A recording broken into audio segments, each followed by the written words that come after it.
Impact of the coronavirus pandemic and the lockdowns have crippled the airline industry. German aviation giant Lufthansa has outlined plans to cut 22,000 full-time jobs. Now, this comes a day after Emirates sacked 600 pilots and 700 cabin crew in a day.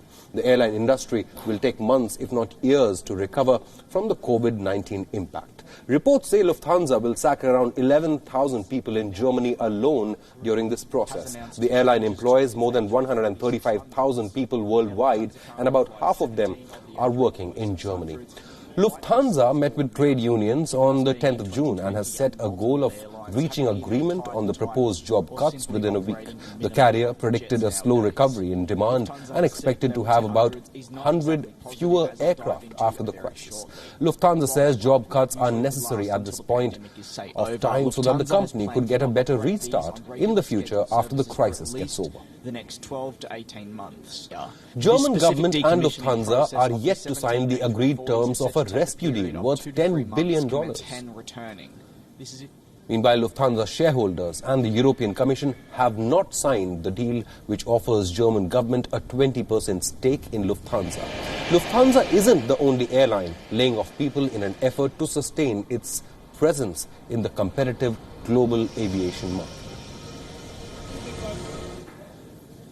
Dubai-based Emirates Airlines would cut thousands of jobs, including 600 pilots and 700 cabin crew members that it has already laid off. British Airways is planning to make 12,000 employees redundant, with more than 1,000 pilots' position at risk. Virgin Atlantic, which employs 10,000 people, said it will cut 3,000 jobs. Around 3,000 workers from Ryanair could be asked to leave the company as well. Whereas London-based EasyJet is cutting around 30% of its workforce. That will result into an entrenchment of 4,500 employees.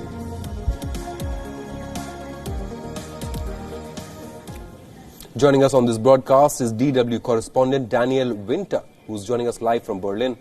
Now, put this into context for us, Daniel. Just how bad are these cuts? 22,000 proposed job cuts by Lufthansa, one of the giants in the European aviation industry.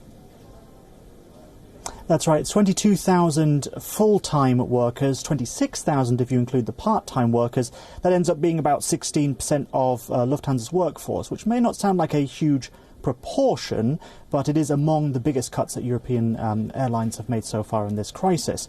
And of course, for those workers who had hoped to get through this crisis with their jobs intact, it is a bitter blow as well. Now, Lufthansa says that it's going to put as many of these workers as possible on what's called short-time working. So they'll work fewer hours, and also the state will pay part of their wage packet as well. But there are no 100% guarantees there. Now, it's all signs that Lufthansa is struggling to stay airborne. In fact, it's lost so much value of late, it's going to be kicked out of Germany's blue-chip DAX stock index later this month. Right.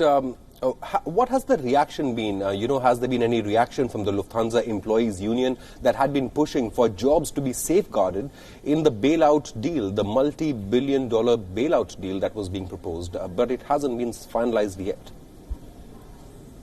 Well, that bailout deal is crucial in the criticism that has been coming in recently, because it means obviously that the state does have a role to play here. I mean, it hasn't been signed yet, but it's pretty much there. There's only a few stages left before it's brought into force. And the opposition Left Party here has said, Bernd Rixinger, who's the party chief, tweeted that how can the state give 9 billion euros to a company only worth 4 billion? That's after its drop in value it experienced recently, without having a say in personnel matters. If Lufthansa really slashes 22,000 jobs, the government will be to blame. That's according to that politician. Now, you mentioned unions as well. Well, pilots have taken a 45% pay cut during this crisis, so they will hope that their jobs can be protected just through those measures alone, without these further job cuts coming into play for them. But one workers' union at Lufthansa told us here at DW that they will go along with these job cuts as long as none of these positions are permanently cut. Right. So what next for European airlines, Daniel? Is there any good news on the horizon as far as the aviation sector is concerned, not only in Europe but across the world?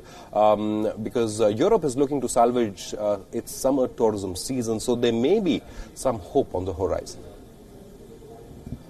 There is a little bit of hope on the horizon. So we see various economies beginning to open up again, Germany, France and Spain. The problem for airlines, though, is that there's a real patchwork of regulations. So the UK, for example, is still implementing its 2-week quarantine measures for anyone who goes into the country. Now, that, of course, has an impact on airlines. Budget carriers here like EasyJet or Ryanair, they expect to have about 60% of their capacity up and running by next month about. But IATA, which is the airline association, says that airlines won't get fully back on track until 2023. And now it's because of that even though economies are relaxing the rules a bit, beginning to open, maybe tourism will get started again slowly but surely, job cuts still need to be made, according to the airlines.